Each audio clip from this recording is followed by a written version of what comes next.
నమస్తే, welcome to legend TV. Telangana కోసం ఆత్మ బలిదానం చేసుకున్న శ్రీకరణాచారి తండ్రి వెంకటాచారి మనతో ఉన్నారు. ఆయనతో మాట్లాడే ప్రయత్నం చేద్దాం. సార్ నమస్తే సార్. నమస్తే అండి. చెప్పండి సార్, ఈరోజు ఉద్యమకారుల మీటింగ్ పెట్టడం జరిగింది. ఎటువంటి అంశాల మీద మాట్లాడడం జరిగింది? ఏం లేదు, ఇప్పుడు తెలంగాణ ఉద్యమం చేసి వాళ్ళు కష్టపడి అన్ని విధాల బాధలు పడుతూ ఉద్యోగంలోనే కానీ ఇంట్లోనే కానీ కుటుంబ పిల్లలతో కానీ బాధపడుతూ కూడా ఉద్యమంలో పాల్గొని ఉద్యమం సాధించిన దాని మీద వాళ్ళ ఉద్యమాన్ని చూసి మా బాబు ఈ ఉద్యమము కేసీఆర్ని అరెస్ట్ చేసినప్పుడు ఈ ఉద్యమము అనగతొక్కరేమో బాధతో మా ఉద్యమకారుల బాధలు వాళ్ళ అవస్థలు ఇబ్బంది అవుతాయేమని చెప్పేసి ప్రాణత్యాగం చేయడం జరిగింది. దాంతో ఉవ్వెత్తున మళ్ళీ ఉద్యమకారులు ఊపందుకొని ఒక అగ్నిగోళంగా లేచారు. ఓయు కేయు విద్యార్థులు మొత్తం టోటల్గా కర్షకులు కార్మికులు కాబట్టి దాంతో కష్టపడి తెలంగాణ సాధించుకున్న తెలంగాణకు దాన్ని బంగారు తెలంగాణ చేసుకోవాలనేది ఒక భాగము. రెండవది ఏంటంటే ఉద్యమకారులకు అమరవీరుల కుటుంబాలకు గత ప్రభుత్వం ఏం చేయలేదు. ఇప్పుడన్న వాళ్ళని గుర్తించి వాళ్ళ నుండి తెలంగాణ స్థాపించబడ ఇదైంది కాబట్టి తెచ్చుకున్నాం కాబట్టి వాళ్ళకు న్యాయం జరగాలని నేను ఒక శ్రీకాంచారి తండ్రిగా నేను మంత్రి గారిని ముఖ్యమంత్రి గారిని విజ్ఞప్తి చేస్తున్నాను. ఈరోజు ప్రకటనలు చేయడం కాదు, అమలు చేయాలి. ప్రకటనలు ఎన్నో చేస్తున్నారు, అవి చేయడం అది కాదు. చేయడం అనేది అది తృప్తిపరచరు. వాళ్ళు అమలు చేసి వాళ్ళ చేతికి వాళ్ళకి ఏది వినియోగం కావాలో అది అందించినప్పుడే మన ప్రభుత్వానికి ఒక వాల్యూడ్ ఉంటుంది, ఒక మంత్రి గారికి ముఖ్యమంత్రి గారికి ఒక విలువ ఉంటుంది. కాబట్టి దయచేసి వాళ్ళ కష్టాలు వాళ్ళ నష్టాలను అన్నిటి చూసింది కాబట్టి వాళ్ళకి న్యాయం జరగాలని మేము మా వంతు బాధ్యతగా మేము గవర్నమెంట్ని కోరుకోవడం జరుగుతుంది. నిన్న మంత్రి పొన్నం ప్రభాకర్ కూడా ఉద్యమకారుల గురించి మాట్లాడడం జరిగింది. మీరేమనుకుంటున్నారు సార్? అట్లా ఇదివరకు 2-3 మాటలు చేశారు, కానీ దాన్ని అమలు చేయలేదు కదా. ప్రకటన చేసినంత వరకు ఆయన అమలు చేయలేదు కదా. అమలు చేసినప్పుడు దానికి ఒక లెక్క అనేది ఉంటుంది. దానికి ఎవరికైనా దానికి సమాజానికి కూడా సరిపడేటట్టు ఉంటుంది. కాబట్టి అమరవీరుల కుటుంబాలకు చేయలేదు, హామీలు ఇచ్చిండ్రు కానీ ఏమి అమలు చేయలేదు, ఉద్యమకారులకు చేయలేదు. అవి ఖచ్చితంగా నెరవేర్చాలి, ఆ జీవోని పాస్ చేయాలని నేను గవర్నమెంట్ను రేవంత్ రెడ్డి గారిని ముఖ్యమంత్రి గారిని విజ్ఞప్తి చేస్తున్నాను. తెలంగాణ రాజ్యం కోసం అంటే మీ కొడుకు ఆత్మ బలిదానం చేసుకోవడం జరిగింది. మీ కొడుకు యొక్క త్యాగం చాలా గొప్పది. సో ఇప్పుడు మీ త్యాగానికి ప్రతిఫలం దొరుకుతుందంటే మీరు ఏం చెప్తారు సార్? మీ కొడుకు యొక్క త్యాగం ప్రతిఫలం ఎవరు అనుభవిస్తారంటే మీరేం చెప్తారు సార్? అది త్యాగాలు ఒకరే అయినాయి, అనుభవించుడు ఒకరే అయినరు. అది లోకమంతటా తెలుసు, నేను అనవలసిన అవసరం లేదు. ఎందుకంటే ఇవాళ మా బాబు బంగారు తెలంగాణ కావాలని ప్రాణత్యాగం చేసిండు.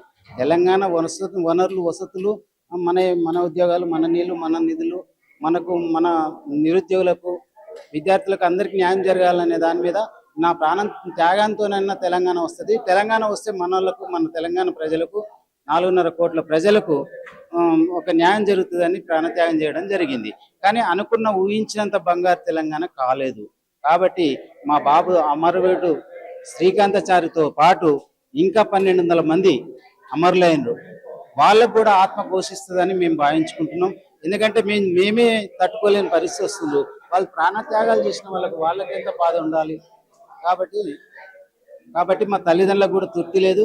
మా బాబు త్యాగాల మీద ఈ తెలంగాణ వచ్చినందుకైనా ఉద్యమకారులతోని ఈ తెలంగాణ సాధించుకున్నందుకు వాళ్ళకి న్యాయం జరగలేదు. ఈ తెలంగాణ ప్రాంత ప్రజలకు న్యాయం జరగలేదు. ఒక దోపిడీ విధానం జరిగింది. దానివల్ల మా అందరికీ ప్రతి ఒక్క గుండెలలో బాధ ఉంది. కాబట్టి ఆ బాధ అనేది పోవాలంటే ఇప్పటికైనా గత ప్రభుత్వం పోయింది, ఇప్పటి ప్రభుత్వమైనా ఈ ఉద్యమకారులకు అమరవీరుల కుటుంబాలకు న్యాయం చేయాలని నేను శ్రీకాంత్ తండ్రిగా కోరుతున్నాను. సార్ మీరు గతంలో కేఏపల్ పార్టీలో కూడా జాయిన్ అయ్యారు, ఇప్పుడు ఇంకా ఉన్నారా సార్ పార్టీలో? ఏం కాలేదా బాబు, అలా ఒక వారం రోజులు పోయినాము. అది ఏంటంటే అమరవీరుల కుటుంబాలకు ఏదో చేస్తా అంటే అడుగుదామని పోయినా, అది ఎంబడే దాన్ని ప్రకటన చేసిండు, ఏదో చేసిండు. ఒక 5-6 రోజులు ఉండడం జరిగింది. ఆ తర్వాత ఢిల్లీకి వెళ్ళిపోయినాము. అంతే అక్కడ పోయి లీడర్లను కలవడం, మా పై నాయకులను కలిసి మా అమరవీరుల గురించి కూడా మేము చెప్పడం జరిగింది. కాబట్టి అంతవరకే కానీ మనకు అది పార్టీ రూలింగ్ పార్టీ కాదు, మనకు అది ఇదేది కాదు. సరే, ఆయన మేధావి, ఆయన ఒక ధ్యాని, ఆయన ప్రపంచ లెవెల్లో పేరు ప్రఖ్యాతింది, కానీ రాజకీయంగా ఆయనకు మీ కుటుంబానికి కూడా చాలా హామీలు ఇవ్వడం జరిగింది, అవి నెరవేర్చేస్తారా ప్రభుత్వాలు ఏమన్నా? ఏది లేదు బాబు, ఖాళీ ఒక ఉద్యోగం 10 లక్షలు ఇచ్చారు. ఆ ఓడిపోయే సీట్ మీద హుజూర్ నగర్ పంపించారు. తర్వాత ఎమ్మెల్సీ ఇస్తాన్నారు, 2-3 మాటలు ఇస్తామన్నారు. లాస్ట్కు మన ఇన్ఛార్జి ఇక కాన్స్టిట్యూన్సీ ఇన్ఛార్జిగా 4 సంవత్సరాలు చేసినాము. ఆ సెకండ్ టర్న్ మనకి ఇస్తే మనం విన్ అవుదాం, మళ్ళీ వేరే వెనకంగా తీసుకొచ్చి గోతులు తోయినట్టు చేసి వేరే సైదిరెడ్డికి అనేది ఇచ్చిండు. దాంతో మనకేం ఉపయోగం ఏం కాలేదు. ఎక్కడ వేసినది అక్కడనే ఉంది. మనకు అందరి ఎట్లనో మనం కూడా గట్లనే ఉన్నాం. ఫైనల్ గా తెలంగాణ కోసం పోరాడిన ఉద్యమకారులకు న్యాయం జరుగుతుందా సార్? జరిగినప్పుడే తెలంగాణకు అర్థం. వాళ్ళ కష్ట ఫలితం దక్కినప్పుడే. ఇప్పుడు ఒక రైతు కష్టం చేస్తాడు, ఒక పంట పండిస్తాడు బాబు. దానికి ఆ పంట చేతికి వచ్చి తన ఇంట్లోకి వచ్చినప్పుడే కదా తన తృప్తి. ఇప్పుడు పంట పండించిండు, దాని వాళ్ళ అందరికి ఉపయోగం అయినప్పుడే కదా. అవి కానప్పుడు అంత అసమర్థత ఉంటది. అది ప్రతి ఒక్క గుండెకు తెలుసు. ఆ రోజు ప్రతి ఒక్కరు బాబుని గుర్తుపెట్టుకొని గుండెల్లో పెట్టుకొని ఎట్లయితే ఉద్యమం చేసిండ్రు భుజాన్ని వేసుకొని ఎవరింత బాధ్యతగా, ఈ రోజు అంత నిరాశగా ఉన్నారు పబ్లిక్. విద్యార్థులే కానీ, ఉద్యమకారులే కానీ, నిరుద్యోగులే కానీ, అమరవీరుల కుటుంబాలే కానీ, కర్షకులే కానీ, కార్మికులే కానీ, రైతులే కానీ, ప్రతి ఒక్కరూ ఈ రోజు కూడా రైతులు కూడా ఇబ్బంది పడుతున్నారంటే దేశం అంతటా రైతు బంద్ చేస్తలేరు. అది గత ప్రభుత్వం చేసిందంటే వీళ్ళు హామీలు ఇచ్చిండ్రు, హామీలు నెరవేర్చలేకపోతున్నారు. అవి నెరవేర్చుకోవాలి, దాన్ని చేయాలి. ముఖ్యంగా మాత్రం అమరవీరుల కుటుంబాలను, ఉద్యమకారులను మాత్రం మర్చిపోకూడదని నా విజ్ఞప్తి. ఉద్యమకారుల కోసం 150 గజాల స్థలాన్ని కాంగ్రెస్ ప్రభుత్వం ఇస్తా ఉంటుంది, నమ్మొచ్చు అంటారా సార్? లేదు బాబు, లేదు బాబు. ఎందుకంటే ఇదివరకు 2-3 మాటలు కూడా ప్రకటన చేశారు. వాళ్ళకు 2500 ఎంతో పెన్షన్ ఇస్తామని, ఈ 200 గజాలు 250 గజాలు ప్లాట్ ఇస్తామని, జాబ్ ఇస్తామని అన్ని అన్నారు. అది ఏది కాలేదు, ప్రకటనల వరకే అయింది కానీ అమలు కాలేదు. ఇప్పటికైనా అమలు చేయాలని నేను ప్రభుత్వాన్ని విజ్ఞప్తి చేస్తున్నాను. నమస్తే అండి, నా పేరు తెలంగాణ జానకిరెడ్డి. ఈరోజు మేము మాట్లాడినటువంటి అంశాలు నిన్న మన మంత్రివర్యులు పొన్నం ప్రభాకర్ గారు మరియు పిసిసి అధ్యక్షులు గౌరవనీయులు మహేష్ కుమార్ గౌడ్ గారు మరియు షబ్బీర్ అలీ గారు అందరూ కలిసి నిన్న సమావేశం నిర్వహించడం జరిగింది. ఆ సమావేశంలో ఉద్యమకారులకు ఏవైతే హామీలు ఇచ్చినామో ఆ హామీలు మొత్తం మేము నెరవేరుస్తామనేసి త్వరలో కమిటీ వేస్తామని చెప్పడం జరిగింది. ఇప్పుడు మేము ఏమడుగుతున్నామంటే, త్వరగా ఉద్యమకారుల అంశం ఎక్కువ టైం తీసుకోకుండా కమిటీ తొందరగా వేసి ఏ విధంగా అయితే వాళ్ళు ఉద్యమకారుల అంశాన్ని ఉద్యమకారులుగా ఏ విధంగా గుర్తిస్తారో ఆ విధంగా గుర్తించి త్వరగా అమలు చేయాలని మేము కోరుకుంటున్నాము.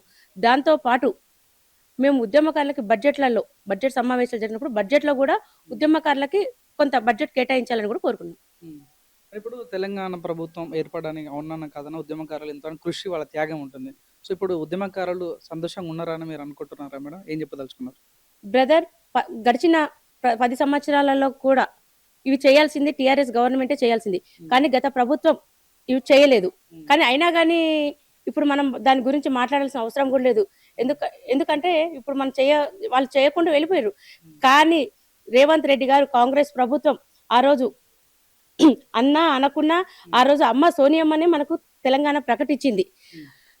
ఎట్లయితే వాళ్ళు ప్రకటించిండ్రో వాళ్ళ ఇచ్చిన హామీలు అమలు చేస్తారని మేము అనుకుంటున్నాము. నిన్న ఇచ్చిన ఏదైతే హామీకి తెలంగాణ 33 జిల్లాల ఉద్యమకారులందరూ సంతోషంగా ఉన్నారని మేము అనుకుంటున్నాము, ఉన్నారు కూడా. కాకపోతే ఇంకా తొందరగా ఒక సమయం అంటూ పెట్టి ఆ నిర్దిష్ట సమయంలోనే అమలు చేయాలని కోరుకుంటున్నాం, ఎక్కువ టైం తీసుకోకుండా.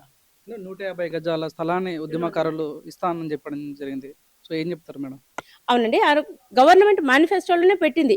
250 గజాల స్థలం ఇస్తామని చెప్పేసి 25,000 పెన్షన్ ఇస్తామని, గుర్తింపు కార్డు జారీ చేస్తామని చెప్పేసి చెప్పడం జరిగింది. అవన్నీ అమలు చేస్తారని అనుకుంటున్నాము, అమలు చేస్తారు కూడా ఇప్పుడు. ఎందుకంటే ప్రాసెస్ నడుస్తుంది. నిన్న కూడా చెప్పడం జరిగింది. ఇవన్నీ ప్రొఫెసర్ కోదండరామ్ సార్ మొన్న అసెంబ్లీ సమావేశాలలో కూడా మమ్మల్ని తీసుకుపోవడం జరిగింది. మంత్రి వివేక్ గారిని కూడా మేము కలవడం జరిగింది, పొన్నం ప్రభాకర్ గారిని కూడా కలవడం జరిగింది, మహేష్ కుమార్ గౌడ్ గారిని కూడా మేము కలవడం జరిగింది. మమ్మల్ని అందరినీ తీసుకుపోయి ప్రొఫెసర్ కోదండరామ్ సార్ గారు మమ్మల్ని అందరూ ఉద్యమకారులందరూ కొంతమందిని ముఖ్యుల్ని తీసుకుపోయి గౌరవనీయులు కోదండరామ్ సార్ కలిపియడం వల్లనే ఈరోజు ఈ విషయం ముందుకు సాగుతుందని అనుకున్నాము. దీని అంతటితో పాటు అన్ని ఉద్యమ సంఘాలన్నీ కూడా బాగా కష్టపడుతున్నాయి. ప్రతి ఒక్క ఉద్యమ సంఘాలు కూడా ఉద్యమకారుల అంశాలపై పాటుపడుతున్నాయి. కాబట్టి ఈ క్రెడిట్ ఉద్యమ సంఘాలకు కూడా గుర్తింపు దక్కుతుందని అంటున్నాం. చివరి మీ డిమాండ్స్ ఏమేమి మేడం? మాకు డిమాండ్స్ అంటూ ఇప్పుడు ఏమంటే ఉద్యమకారులు మాకు కావాల్సింది ఏం లేదు. ఏవైతే వీళ్ళు హామీలు ఇచ్చినారో అమరవీర కుటుంబాలకి ఎంత వాళ్ళు ప్రాణత్యాగం చేసినారు. ఇప్పటి వరకు 600 మందికి మాత్రమే ఇచ్చారు. 1200 చిల్లర చనిపోయిన అమరవీరులు ఉన్నారు. వారి కుటుంబాలకి ఇంకా సగం మందికి ఇవ్వలేదు. వాళ్ళందరికీ అమరవీర కుటుంబాలకి ఇవ్వాలని అనుకుంటున్నాము. అంతేకాకుండా ఏవైతే 250 గజాల స్థలం ఇస్తున్నారో, పెన్షన్ ఇస్తున్నారో, ఇవన్నీ ఈ డిమాండ్స్ అన్ని ఏవైతే గవర్నమెంట్ చెప్పినాయే మేము అడుగుతున్నాను. మేము సొంతంగా అడగట్లేదు. గవర్నమెంట్ మేనిఫెస్టోలో ఏవైతే పెట్టినారో అవి మాత్రమే మేము అడుగుతున్నాము.